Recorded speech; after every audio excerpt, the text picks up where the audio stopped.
Welcome to the American Institute of Stress's official podcast, Finding Contentment. The goal of this podcast is to highlight new information about stress and stress management techniques. While we understand that stress is a very personalized issue and different for everyone, we hope to help you find your own way to contentment. Hey, greetings, everybody. Welcome back to the American Institute of Stress's official podcast, Finding Contentment. I'm your host and executive director. It's Will Heckman. Glad to see you guys coming back again and joining us. Please remember to go to stress.org and subscribe to our magazines, which are both free, Contentment and Combat Stress. Absolutely free. A lot of good information there. Just go there and don't forget to subscribe. And, while I'm talking about subscribing, I got to remind you as a YouTuber to hit the subscribe button that is down there somewhere. Hit the like button, hit the bell. I'm always glad to see that. And it's positive feedback. It keeps me going. Listen, what we're going to be talking about today is not something we have not discussed before in this show. But it is so important. You know that numerous studies show that job stress is far and away the major source of stress for American and other adults all around the world, and that has escalated progressively over the past few decades. I've seen it myself. And increased levels of job stress, as assessed by the perception of having little control, but lots of demands, have demonstrated to be associated with increased rates of heart attack, hypertension, other mental disorders, and other physical disorders. And although at the Institute of American Stress, we often get asked to construct lists, I always love those requests, of the most and least stressful occupations. The truth is, such rankings have little importance for several reasons. It's not the job, but the person and the environment of that job and how well they fit that matters. Some individuals thrive in time-urgent pressure cooker of life, or as the Eagles used to say, life in the fast lane, having to perform several duties at the same time, a list of things to do that would overwhelm most of us. These people are fine doing that, provided they perceive that they're in control. And they would be severely stressed by dull and dead-end assembly line work enjoyed by others who shun responsibilities and simply don't want to perform a task that is well within their capabilities. And the stresses that, say, policemen or high school teachers working in an inner city environment are subject to may be quite different than those experienced by their counterparts in rural areas or country areas. So it's necessary to keep this in mind when sweeping statements are made about the degree of stress in teachers or first responders or physicians and all other occupations. Stress levels, as I've said before, can be different for every individual for different situations. And one of the people that we don't talk about enough who experience a lot of stress and a lot of issues are executives. We don't always perceive executives as having problems of say, stress levels or mental issues, but they do. And I wanted to bring on our show today somebody who is really an expert in it, Nick Jonsson. And Nick is a #1 international best-selling author. He's dedicated to raising awareness and eliminating the stigma around the phenomenon of executive loneliness, which he has written a book about. And he has identified feelings of isolation and depression and personal struggles that he himself has had to grapple with and to conquer. And they're a lot more widespread than you think. He is also the co-founder and managing director of the Singapore branch of EGN, which is Executives Global Network. Executives Global Network. Nick is passionate about matching senior executives in a confidential peer group where they can help each other face challenges and identify opportunities. And Nick has worked across Asia, Australia, Europe. He has been representing major international firms. He's acquired expertise in international general management, direct sales, marketing. He's also been entrusted to serve as the vice chairman of the Nordic Chamber of Commerce in Ho Chi Minh City and the vice chairman of AmCham Vietnam Direct Sailing Committee, positions that further demonstrate his ability to add value on a global scale. And he's a very highly motivated and guy and individual. He enjoys participating in marathon and Ironman events, which I personally think is torture. Nick also thrives under the adrenaline of speaking. He's a well-known speaker. He gives great seminars and events. And if you want to know more about him, just go to nickjonsson.com. It's the easiest way. So please join me in welcoming my guest, Nick Jonsson. Hi, Nick. I will. Thank you so much for the warm welcome. And indeed, I will invite you to join me for my next Ironman event. Yeah, if you could turn back the clock to when I was your age, I got you, brother. But now I'm happy playing a game of tennis and not feeling it for 3 days. I think Advil, I'm going to buy stock in Advil because I'm using it more than anything. Hey, listen, Nick, the thing I wanted to start with you, I've read some of your articles. Your book is outstanding. But I wanted to know how you got started. You personally got started working in the field of mental health. And I know it was due to some personal struggle. So tell us that story. We really would want to hear about it. Well, being a goal-driven executive, it started already back in my studies. First I failed in my university studies, but once I found a way to, become top of the class and getting a scholarship, I became almost obsessed with that. I wanted to top and be the best in everything, and that is an addictive feeling. And perhaps it was that insecurity I had in me that fueled me and drove me to deliver and to be on the top finally. So I thought I had arrived, that started that feeling in the university. Then coming into the work life, I approached it in the same way. And I remember a talk I listened to by the dean of the school where I studied, and that was with me in my working years. He said, how come when you are in sport, the person who's number 2 is the first loser? If you see a football match, you see the final, the team who's number 2, they're crying, walking off the pitch. And he said, why do we approach our working life like that? Shouldn't we be the best? And that was sort of the mentality I approached my career. And it was a success, but it also meant that it was quite lonely. I elbowed my way up to the top, thinking I'm going to become a managing director, have the big package. And no matter what it took, I would be there. And it took me about 11 years from university to becoming basically where I wanted. I had arrived with a fantastic package. I was managing 72 hospitals and clinics. In my company, it was 1,400 staff. And this was a big international medical company. So I had the biggest role in the world for them. It sounds like a lot of pressure to me, to be honest with you. We've had this discussion recently with a young man probably around your age, Eric Kusin, and his story was very compelling of what happened to him just because of the stress. He was involved in major league sports. So very simple.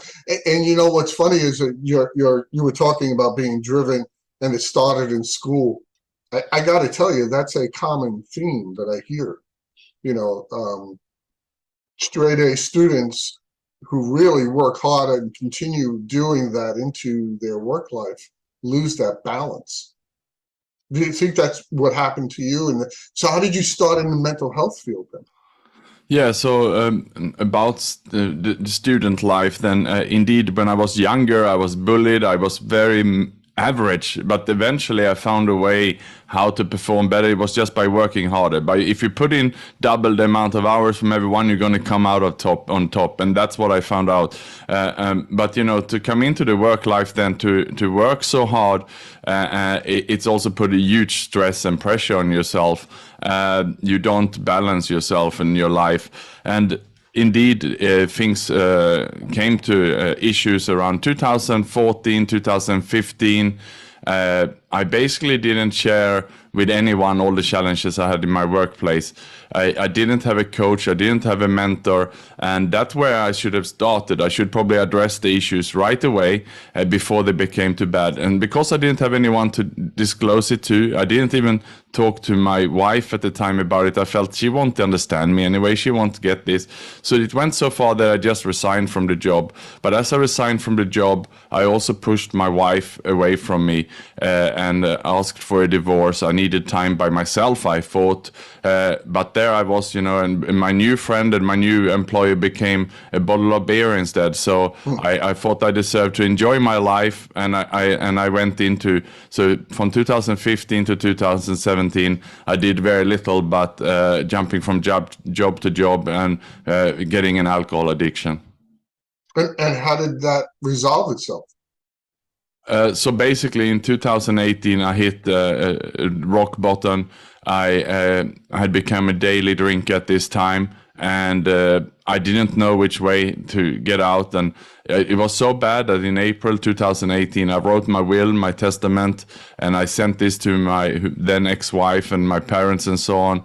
And I said that the way I'm feeling now, I don't know if I can get out of this. So I just want to make sure I don't leave a mess behind me. And since I'm living away from you, I lived then in Asia and they lived back in Europe. I didn't want them to have a mess, looking up where my bank accounts and everything else. I also had signed up for life insurance indeed, because my son then, so he should have something if I leave.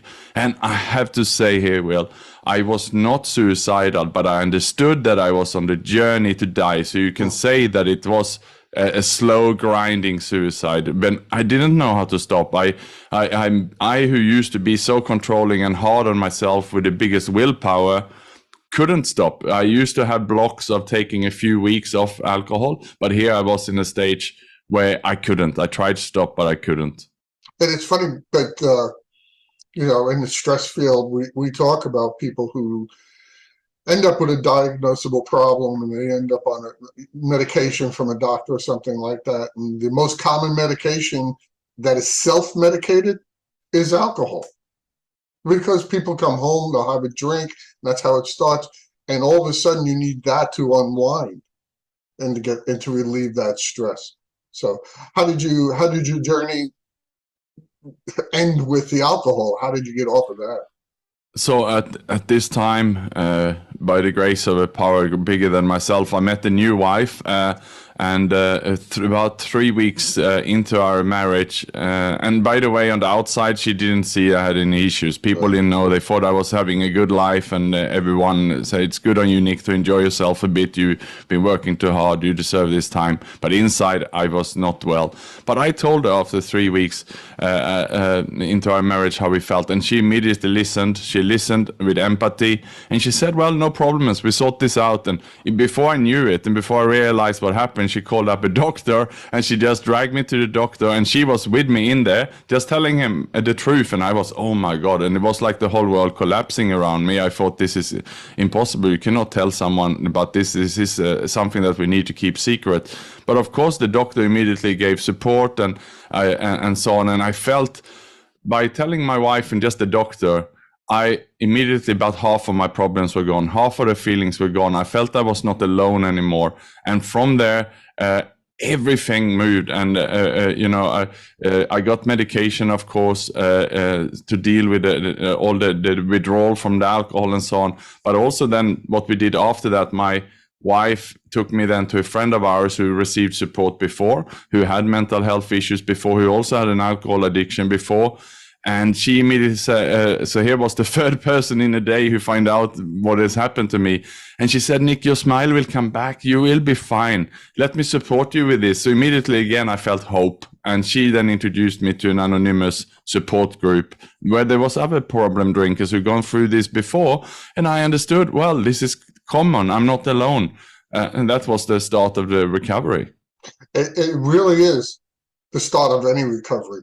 First of all, getting some help. That at AIS we talk about that all the time, and you talked about it a little bit too. That when you didn't go for help and you didn't discuss it with anybody, and that feeling of being all alone, that's got to make it so much worse. because when you get to the point where you're starting to write notes to everybody in case I'm not suicidal, but just in case, it was a real awakening for you. And I'm, those of you who are watching on YouTube, I'm looking across at me and seeing a guy who's now a triathlete. Remember that. Remember that when you're thinking that, man, I don't know what I'm going to do. I don't know how to handle this. Nick can run 26 months. Think about that. And you write a lot about executives who have that feeling of loneliness and that feeling of isolation. We like to believe no man is an island, but yeah, sometimes that's exactly what you are. And you can put yourself in that position. And you write a lot about that issue, and you discuss the stress that must cause. Tell us a little bit about that. I know you do coaching for executives in that position. Yeah, so as I then was going through my recovery journey, and I kept working on this, and I became quite passionate about it, and I really want to get well. And in this safe space, then I belonging to an anonymous group, but also talking to counselor and so on. And I really wanted to work on myself, and I gave this time and the focus. I was getting so much positive energy, and that I wanted to tell the world about it, but I didn't. I kept it still because I wanted to really go through this first and be ready to share it. So that was what happened, and that's when I thought I need to share this with someone. I started already then write, and I was very curious to also find out if other people had gone through this, and I wanted to know what is happening with other senior executives. So I did a survey of other senior executives where I wanted to ask them first about loneliness and stress and isolation and so on. And the findings then that I got was about, in 2019, was about 30% suffer from loneliness. And on the question is, if you then feel isolated and you have mental health issues, will you discuss it with your HR or your boss? 84% said that they would not discuss it in the company. And the follow-up question to this was, okay, well, will you then seek professional help? And 75% was no.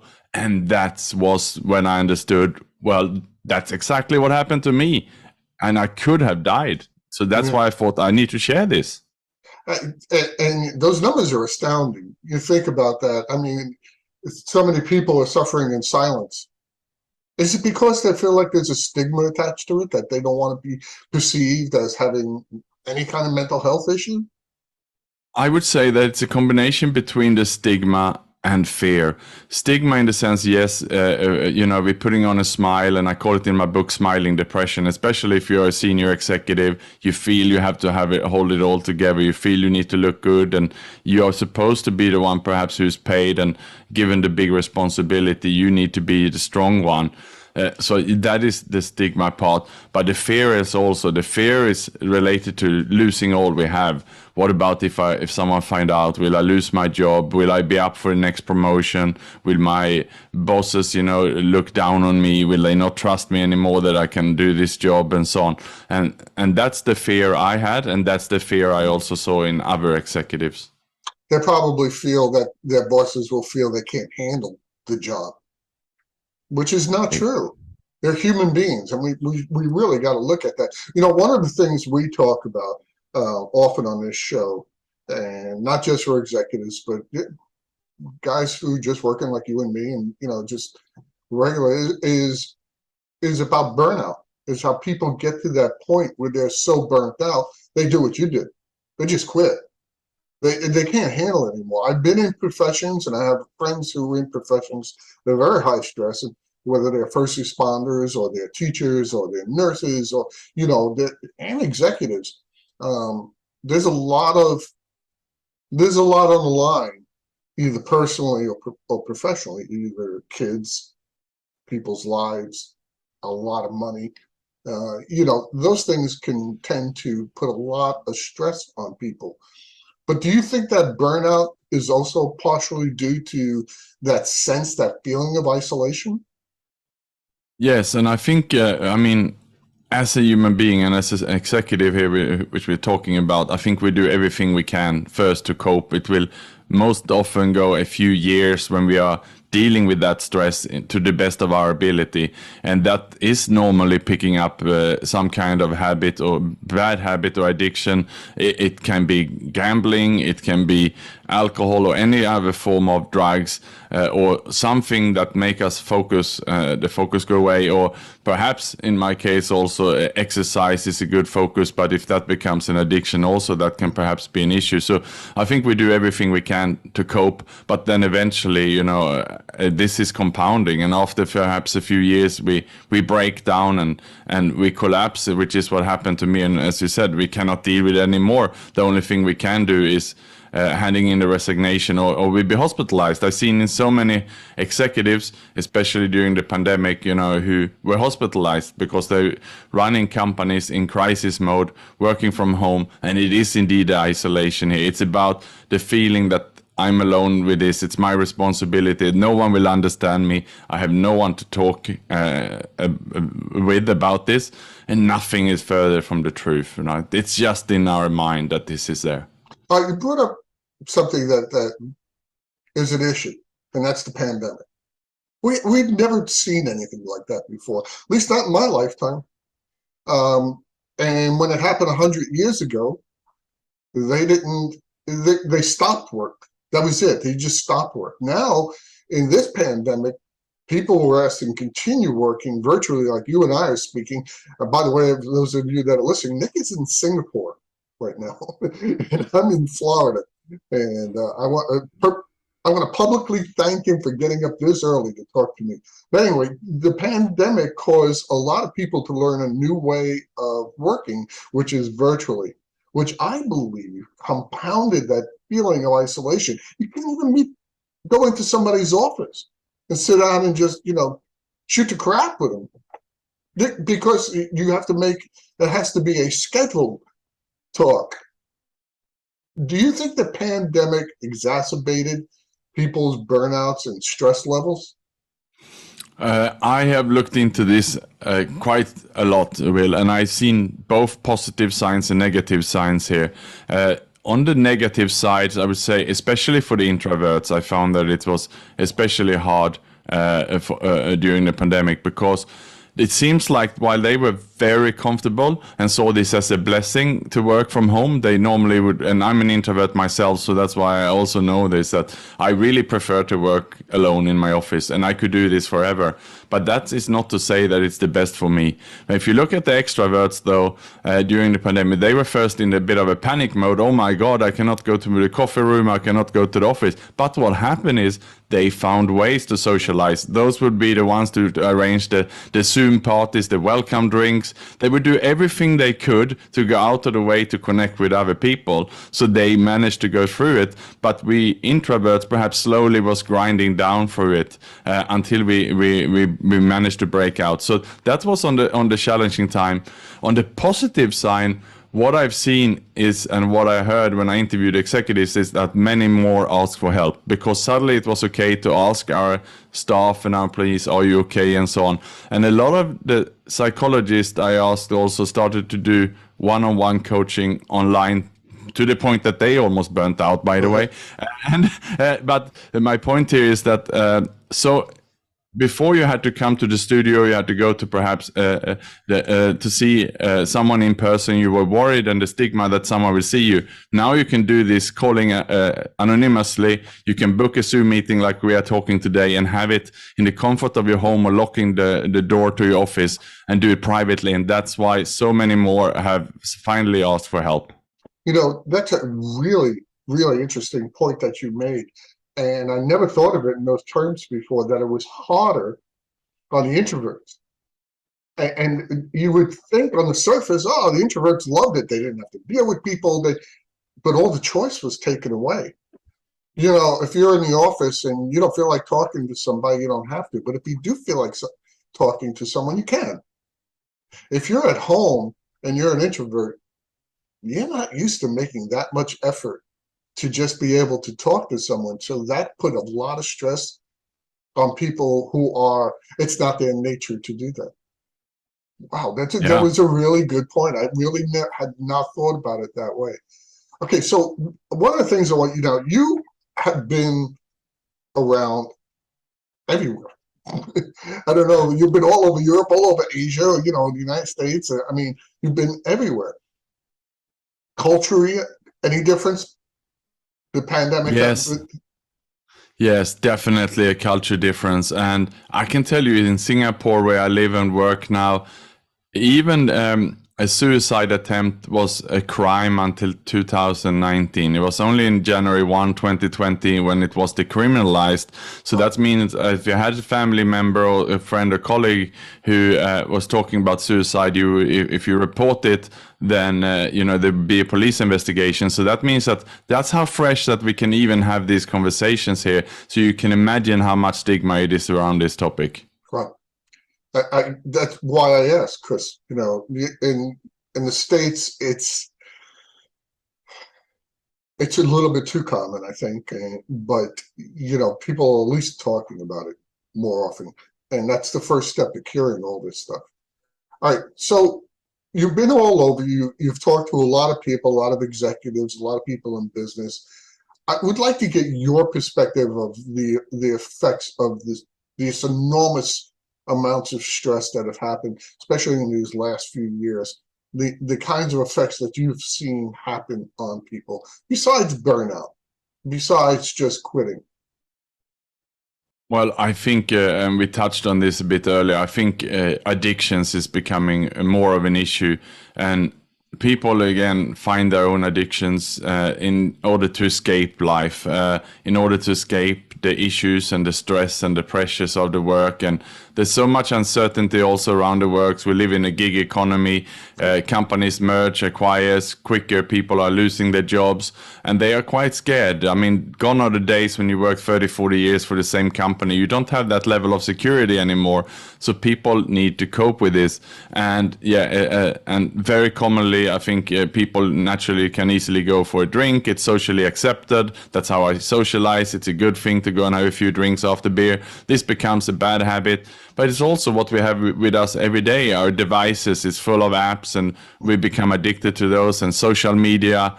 So indeed, it's not going in the right way in this sense. Well, I agree with that. In fact, our magazine Contentment, which just recently came out, was all about technology. I've always said it's the greatest tool and the greatest bane of our existence.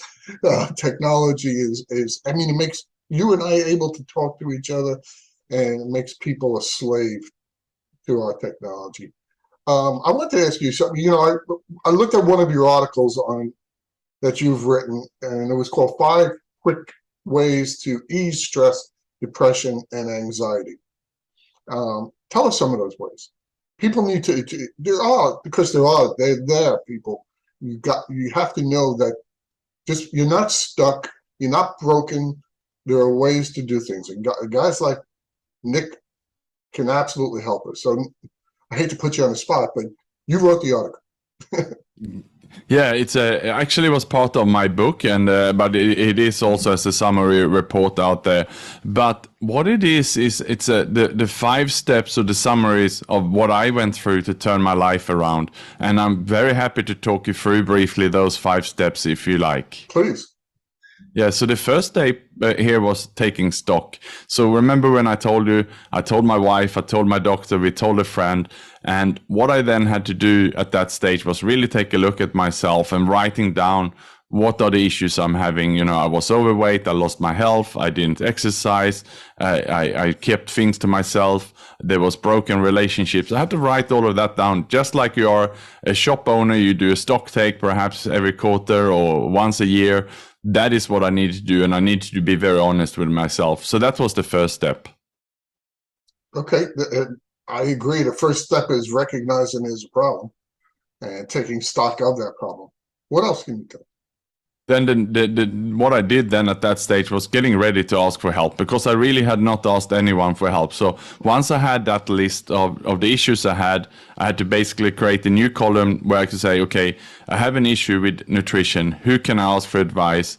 I have an issue with my blood pressure. Well, it's a doctor. So I need to link all of those. And then I needed to basically get ready to take action on those, on all those things.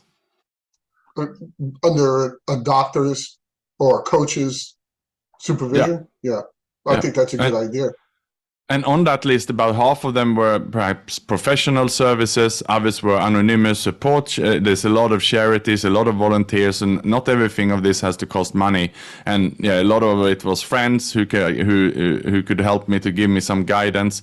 So that really set me on the right path. I started to see, okay, I have these issues. Well, here are the people who can help me solve that.